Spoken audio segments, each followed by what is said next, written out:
kenapa ada coffee shop yang pakai pengunjung palsu biar kelihatan rame? Ya jawabannya itu, biar kelihatan rame. Karena gini ya, kita itu cenderung males kalau datang ke coffee shop, yang coffee shopnya itu benar-benar nggak ada orang. Sepi yang ada orangnya itu beda dengan yang nggak ada orang sama sekali. Nah kalau yang sepi aja, artinya itu aktif, ada beberapa, nah itu masih enak. Tapi kalau benar-benar sepi, nggak ada motor di parkiran kecuali motor karyawan, itu bikin kita ragu untuk datang ke sana. Makanya beberapa coffee shop itu memang menggunakan traffic bayaran, pengunjung bayaran, biar parkirannya itu kelihatan penuh. Dan hal ini tuh memang dilakukan ya, apalagi tahun 2021 itu kalau nggak salah pernah ada berita yang cukup viral terkait ada coffee shop di Jakarta yang membayar orang-orang buat nongkrong di tempatnya. Tapi apakah strategi ini berhasil dan kenapa tidak semua coffee shop melakukan itu? Mari kita bahas di waktu olahraga bagian ngopi.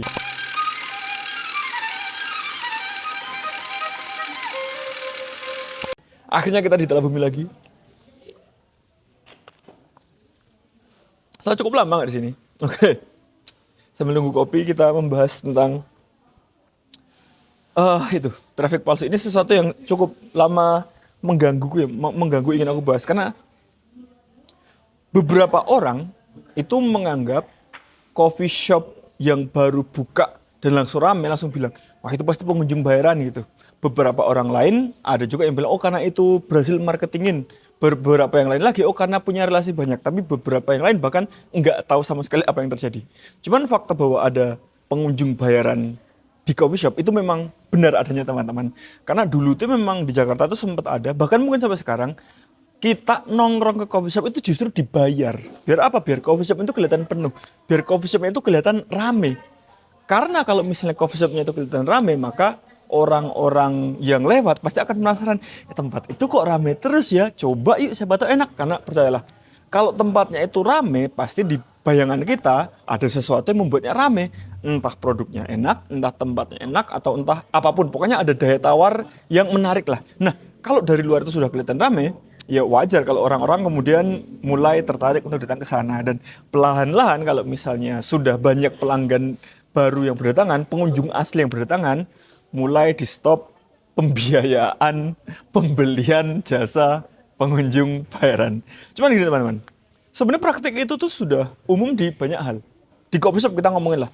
Dulu itu, kalau di Jogja, Om Koko Prada itu saat dulu punya kedai kopi jauh sebelum Prada, itu pernah punya strategi yang cukup lucu. Dia ada sebuah coffee shop, yang di sampingnya tuh ada salon. Nah, cowok-cowok yang menemani ceweknya nyalon itu diminta parkir di depan coffee shopnya Om Koko itu. Hasilnya apa? Coffee shopnya kelihatan rame, parkirannya kelihatan penuh. Endingnya orang-orang yang lewat melihat, wih rame nih, apa nih tempat ngopi ya? Akhirnya mereka tertarik untuk datang dan dari tertarik untuk datang, mencoba, ternyata klop, ternyata oke, ternyata sesuai dengan ekspektasi, mereka menjadi pelanggan tetap. Nah itu dia, jadi sebenarnya traffic palsu itu, pengunjung bayaran itu, atau tempat parkir yang dibayar itu, atau ya itulah pokoknya meramaikan tempat itu memang cukup efektif untuk membuat orang-orang itu penasaran untuk datang ke sana. Bentar kopiku jadi.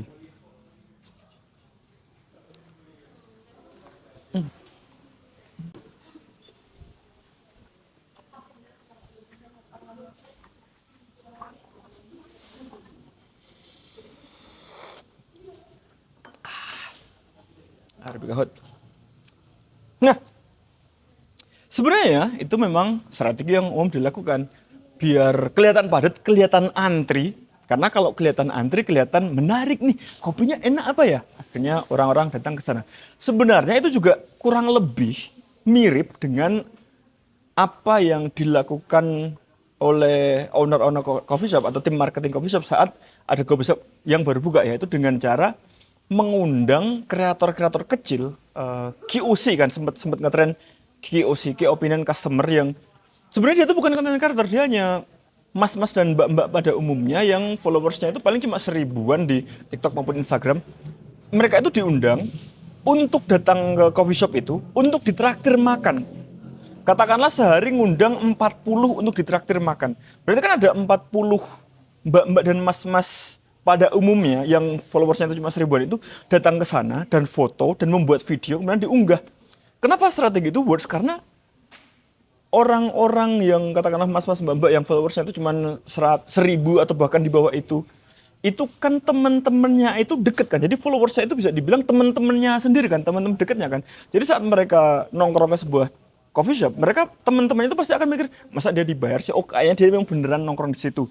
Dan saat di postingannya itu melihat ada orang-orang lain yang di sana yang juga di dalam tanda petik ditraktir itu, teman-teman si KOC itu, si mas-mas mbak-mbak pada umumnya itu menjadi tertarik, menjadi tanya, itu di mana, kopinya gimana, tempatnya gimana. Akhirnya terciptalah word of mouth dari mulut ke mulut. Jadi strategi itu sebenarnya sudah umum. Jadi mendatangkan orang, ditraktir biar tempat itu menjadi ramai dan biar tempat itu mendapatkan exposure.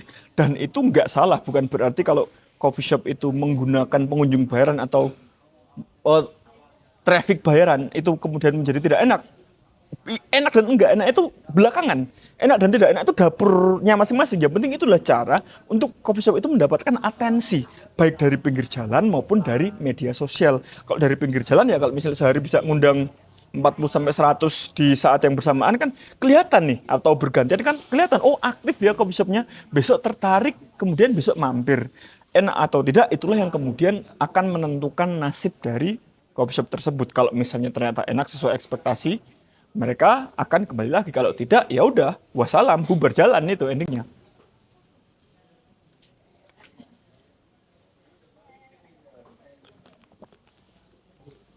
Paid traffic pun, orang nongkrong dan dibayar pun juga sama kayak gitu. Tujuannya biar mereka tuh pada nongkrong, orang-orang melihat pada penasaran, kemudian mencoba. Nah, mencoba cocok jadi pelanggan. Mencoba tidak cocok hanya akan menjadi, sana cuma rame doang kagak enak ya. Akhirnya tidak akan ada yang mau kembali ke sana. Dan orang-orang yang awalnya tadi dibayar itu juga kan tidak mungkin dibayar selamanya kan. Intinya juga nanti mereka punya kehidupannya mereka masing-masing. Akhirnya coffee shopnya itu menjadi sepi. Nah itu dia. Sebenarnya kan itu semua kan bagian dari marketing ya. Kalau kita ngomongin sekarang kan ada istilah namanya viral marketing. Gimana caranya coffee shop yang baru buka bisa langsung viral.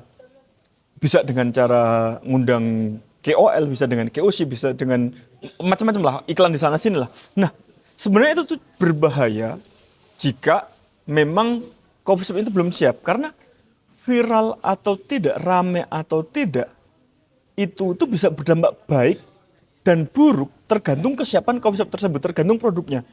Misalnya produknya memang dalam tanda petik enggak enak, tempatnya tidak nyaman, wifi-nya lemot, AC-nya bahkan enggak dingin, gerah.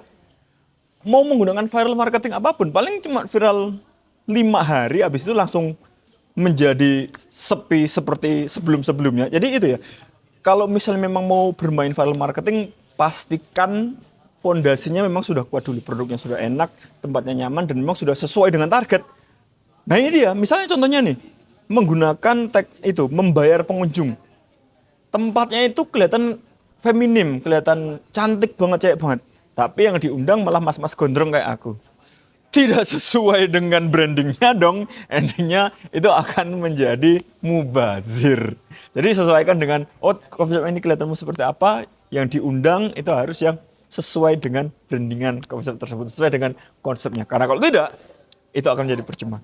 Dan kalau dulu, saat ada coffee shop buka, ada cara yang cukup umum digunakan, yaitu memegang satu geng yang dia itu populer. Misalnya ada sebuah kelompok tongkrongan yang populer banget, yang keren banget, yang bisa dibilang entah itu model, entah itu artis lokal, entah itu apa. Nah, begitu bisa nge-grab dia, udah itu coffee shop bisa ramai. Kenapa? Karena orang-orang ingin lihat dia, ingin nongkrong dengan dia, ingin menjadi bagian dari lingkungan yang ekosistem yang di tempatnya dia. Di kabupaten-kabupaten cara ini masih cukup works. Misal ada cewek yang hits banget nih di kabupaten, pegang itu cewek, kuasa itu cewek, entah itu jadikan brand ambassador atau jadikan apa, buat dia bisa nongkrong setiap hari, buat dia ngonten di sana setiap hari, itu coffee shop akan menjadi sangat ramai. Kalau di kabupaten-kabupaten itu masih bisa kayak gitu. Cuman kalau di kota, apalagi kayak di Jakarta gitu, hal kayak gitu menjadi cukup susah. Kenapa? Karena di Jakarta ada artis top tier pun itu bisa hampir nggak ada yang peduli. Misalnya kita nongkrong di coffee shop, di depan kita ada siapa? Raisa misalnya. orang nggak akan heboh, nggak akan, iya ada Raisa, ada siapa gitu. Kenapa? Karena mereka sejak awal memang sudah berada di ekosistem yang isinya itu artis-artis. Jadi kalau misalnya menggrab orang yang populer, itu tidak akan terlalu ngefek. Kenapa? Karena orang-orang Jakarta itu kebal dengan itu. Orang yang populer, kebal dengan artis, kebal dengan popularitas. Oh iya populer, iya terus kenapa? Nggak akan efek ke hidupku gitu. Tapi kalau misalnya di kota-kota yang katakanlah kabupaten gitu misalnya, kota-kota kecil itu masih bisa ngefek karena masih ingin melihat, oh dia populer, oh ingin menjadi bagian dari dia. Jadi strategi untuk menggrab kelompok tertentu yang populer atau sosok tertentu yang populer itu masih bisa sangat work. Nah, sebenarnya baik itu strategi membayar pengunjung, baik itu menggunakan influencer, baik itu menggunakan KOC, baik itu menggunakan eh, menggrab tongkrongan yang hits, sebenarnya kan itu hanya cara untuk mendapatkan atensi kan, cara untuk mendapatkan perhatian dari orang-orang. Kalau misalnya parkirannya penuh, orang-orang lihat di pinggir jalan dari saat mereka bepergian, penasaran. Kalau misalnya menggunakan KOC atau KOL atau influencer atau iklan semacamnya, orang-orang mendapatkan atensi melalui media sosial dan itu yang membuat mereka juga penasaran kalau misalnya memang tertarik. Nah, saat mereka menjadi tertarik, kalau mereka tertarik, mereka kan akan mencoba. Nah, saat mereka mencoba, disitulah moment of truth-nya. Kalau misalnya oke, dia akan merekomendasikan ke temannya. Kalau misalnya tidak oke, dia juga akan ngomong ke temannya. Nah, kalau misalnya oke, perlahan-lahan pengunjung-pengunjung organik lainnya akan berdatangan. Dan saat itu terjadi, perlahan-lahan pengunjung bayarannya itu atau iklannya itu mulai akan dikurangi. Pengunjung bayarannya akan mulai tergantikan dengan pengunjung yang memang asli datang ke sana. Dan bahkan pengunjung bayaran pun, kalau misalnya memang ternyata produknya oke, bisa jadi meskipun kontraknya sudah selesai, mereka akan menjadi pengunjung beneran karena sudah dibayar, sudah ada kedekatan emosi dan ternyata produknya enak dan ternyata tempatnya oke, kenapa tidak menjadi pelanggan tetap sekalian? Jadi ada potensi yang awalnya orang datang karena dibayar, endingnya malah akan datang dan membayar. Tapi itu hanya bisa terjadi jika produknya oke, tempatnya oke dan konsepnya tepat. Jika tidak, begitu kelar dibayar, boro-boro datang lewat ke sana aja nggak mau kali.